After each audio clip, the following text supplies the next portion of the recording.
مبانی علوم انسانی در غرب از تفکرات مادی سرچشمه میگیره.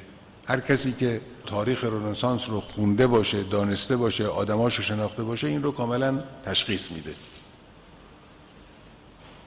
خب مبدأ تحولات گوناگونی هم در غرب شده. ما مبانی فکریمون با اون مبانی متفاوته.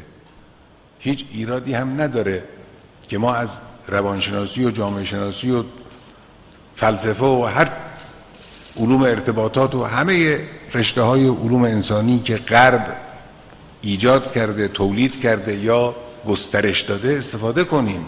من بارها گفتم ما از یادگیری به هیچ وجه احساس سرشکستگی نمی کنیم. لازمه یاد بگیریم، از غرب یاد بگیریم، از شرق یاد بگیریم. اطلب العلم ولو بالصین، که خب این که روشنه. از این احساس سرشکستگی میکنیم که این یادگیری به دانایی و آگاهی و قدرت تفکر خود ما منتهی نشود. همش که نمیشه انسان شاگرد باشه، همیشه که نمیشه شاگرد بود. شاگردی میکنیم تا استاد بشیم. غربی ها این رو نمیخوان. سیاست استعماری غرب از قدیم همین بوده. میخوان یک تبعیضی، یک دوهویتی، دو درجه‌ای در مسائل علمی در دنیا وجود داشته باشه. اینم باز من توصیه میکنم یکی از علوم انسانی تاریخه. تاریخ هم بخونن. تاریخ دوره استعمار رو بخونید تا ببینید که غربی ها چقدر وحشیگری کردن علی رغم ظاهر نونوار اتو کشیده ادخلون زده منظم و مرتبشون، داعیه های حقوق بشر و چه وحشیگری عظیمی کردن در این مقوله. نه اینکه آدم ها رو بکشن، فقط در دور نگه داشتن ملت های تحت استعمار خودشون از عرصه پیشرفت و امکان پیشرفت در همه زمینه ها. اینو میخوایم اتفاق نیفته.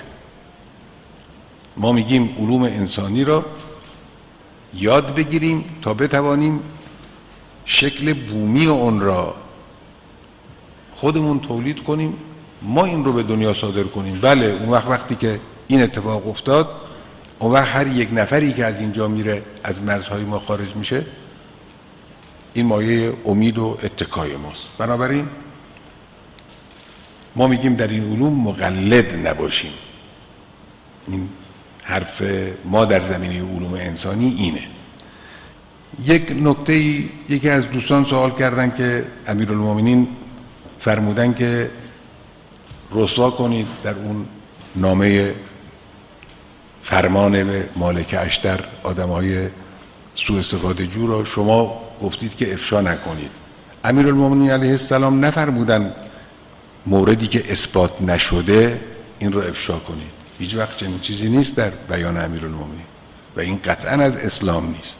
ما چطور چیزی را که اثبات نشده به صرف اتهام، حالا این اتهام ممکنه انقدر حجمش زیاد و وسیع باشه که یه عده‌ای به چشم یک امر قطعی و واقعی به اون نگاه کنن، اما هیچ پشتوانه استدلالی نداشته باشه، جایی ثابت نشده باشه. اینو هیچ ما حجتی نداریم که این رو بگیم. حتی من در همون جلسه‌ای که اشاره کردن از این بالاتر رو گفتم. من گفتم حتی جرمی که ثابت شد اصل نباید بر افشای اون جرم باشه. بالاخره یه مجرمی یه غلطی کرده، مجازات هم میشه. خانواده او، فرزندان او، پدر مادر او، اینا گناهی نکردن، ما چرا بی خود اینها رو رسوا کنیم؟ مگر اونجایی که خود نفس افشا کردن یک مصلحت بزرگی داشته باشه. بله یه جایی هستش که نفس افشاگری در یک مسئله ثابت شده مصلحتی داره، اونجا ایرادی نداره.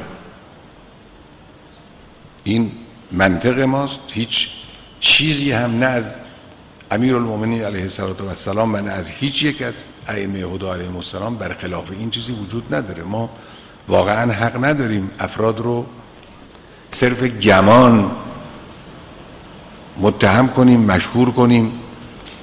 این نمیشه، یعنی واقعا جایز نیست، نه در سایت، نه در روزنامه، نه در عرض کنم که تریبون‌های گوناگون.